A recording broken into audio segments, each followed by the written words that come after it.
इंशाल्लाह आने वाला चुनाव आपको सीमांचल की आवाम आपको अपना मतदान एमआईएम मजलिस पार्टी में देकर के आपको इसका जवाब देगी कि आप कितना काम कर रहे हैं। और मजलिस इत्तेहादुल मुस्लिमीन के जो अध्यक्ष हैं पूरे बिहार के जनाब अख्तरुल इमान साहब, वो कितना गरीब मजलूम बेबस का आवाज़ को उठा रहे हैं। हमें और आपको बैरिस्टर असदुद्दीन अवैसी साहब को मजबूत करने के लिए सही चुनाव निशान पर हमें और आपको अपना बटन को दबाना है और अपना मतदान को देना है। अपना मतदान को हमें और आपको बर्बाद नहीं करना है। लोगों की ये आवाज़ है कि इस बार सिर्फ और सिर्फ 2024 में अगर कोई कैंडिडेट एमपी का लायक है तो वो जनाब अख्तरुल इमान साहब है, जो कभी भी अपनी ज़ाती मफाद के लिए नहीं सोचा, जो कभी भी अपनी ज़ाती मकासद के लिए नहीं सोचा। मेरे साथ इस वक्त मौजूद है हाफिज़ इश्तियाक साहब, जो कि ऑल इंडिया मजलिस इत्तेहादुल मुस्लिमीन के कर्ता और नेता भी हैं। तो जैसा कि अभी सीमांचल में जो काफ़ी पार्टी का जो संगठन चल रहा है, तो किस तरह से मजबूती कर रहे हैं आप लोग 2024 का लोकसभा चुनाव लड़ने के लिए? कैसा रणनीति है?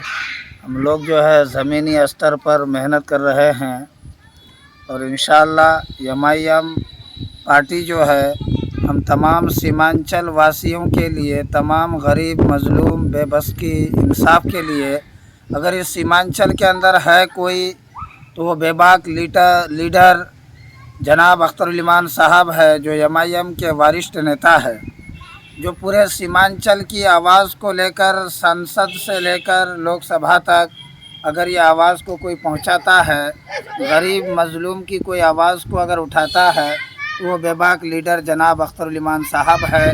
बाकी जितने भी पार्टियां सीमांचल के अंदर है ये सब बीजेपी के साथ मिले हुए हैं। ये सब बीजेपी का जो है बीजेपी को फ़ायदा पहुंचाने के लिए ये तमाम तरह की मेहनतें ये लोग कर रहे हैं।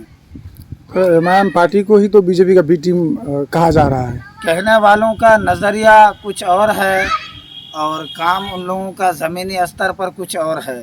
जो खुद बीजेपी का काम कर रहे हैं वो दूसरों को बीजेपी का बी टीम बता रहे हैं।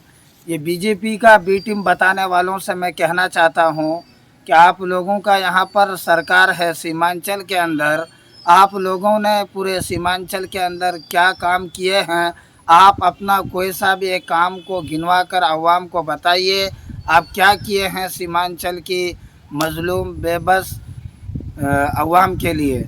यकीनी तौर पर हम आपसे कह रहे हैं कि हम ज़मीनी स्तर पर सीमांचल की गली गली में मेहनत कर रहे हैं। इंशाअल्लाह आने वाला चुनाव आपको सीमांचल की आवाम आपको अपना मतदान एमआईएम मजलिस पार्टी में देकर के आपको इसका जवाब देगी कि आप कितना काम कर रहे हैं। और मजलिस इत्तेहादुल मुस्लिमीन के जो अध्यक्ष हैं पूरे बिहार के जनाब अख्तरुल इमान साहब, वो कितना गरीब मजलूम बेबस का आवाज़ को उठा रहे हैं और हक़ की आवाज़ को बुलंद कर रहे हैं। वो कितना तमाम सीमांचल की आवाम की बातों को लेकर पूरे संसद में लड़ रहे हैं। वो अगर कोई है तो जनाब बैरिस्टर असदुद्दीन अवैसी साहब के पार्टी के ही अध्यक्ष हमारे सीमांचल के जनाब अख्तरुल इमान साहब है। और उनके अलावा जितने भी हैं सब के सब जो है महागठबंधन में रहकर जो कुछ नहीं कर सके, गठबंधन में रहकर जो कुछ नहीं कर सके तो वो महागठबंधन में क्या कर लेंगे।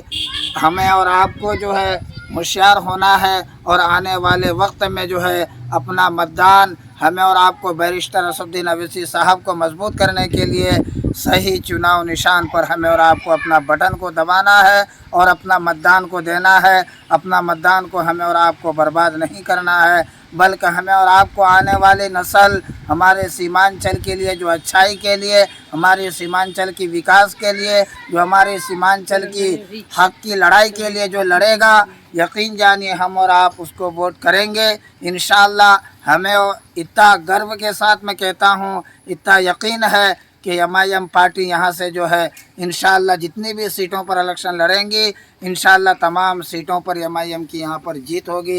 यह सीमांचल की मजलूमों की, तमाम तर लोगों की आवाज़ है कि इस बार सिर्फ और सिर्फ 2024 में अगर कोई कैंडिडेट एमपी का लायक है तो वो जनाब अख्तरुल इमान साहब है, जो कभी भी अपनी ज़ाती मफाद के लिए नहीं सोचा, जो कभी भी अपनी ज़ाती मकासद के लिए नहीं सोचा, जो हमेशा का हमेशा सीमांचल की आवाम के लिए सोचा, सीमांचल की हक़ और हुकूक़ की लड़ाई को लड़ रहा है। अगर कोई है तो वो जनाब अख्तर इमान साहब है। देखिए, ये चारों विधायक जो थे, इन लोगों को सिर्फ विधायक बनने का शौक़ था। इनका एक सपना था कि हम विधायक बनेंगे, लोग हमें विधायक कह के पुकारेंगे। ये लोग जो है अपनी अपनी मनसा को पूरा किया, अपना शौक़ को पूरा किया। ये लोग आज एमआईएम के नाम पर अपना सीट को बेच डाला। ये लोग जिनको कोई जिला परिषद में 3rd डिवीज़न का रिज़ल्ट आता था, आज वो अपने आप को एमआईएम का सीट लेकर विधायक बनकर तमाम यहाँ की सीमांचल की आवाम को बेवकूफ़ किया, तमाम सीमांचल की इंसाफ को दबाया। और ये लोग जो है पैसे में बिक कर के सीधा आरजेडी को ज्वाइन किया। मैं उन चारों विधायकों से कहना चाहता हूँ, अगर आपके अंदर हिम्मत है, अगर आपके अंदर दम है, तो आप आरजेडी से अभी इस्तीफ़ा दे करके, एमआईएम से आप जो इस्तीफ़ा दिए हैं, आप आरजेडी से चुनाव में आए। अगर यहाँ से जीत जाते हैं तो हम जो है इंशाअल्लाहुल अज़ीज़ एमआईएम का कोई भी कैंडिडेट आपको सीमांचल के अंदर नज़र नहीं आएगा जो आपको जो है लड़ने का चांस नहीं देगा। चलो हजरत, बहुत बहुत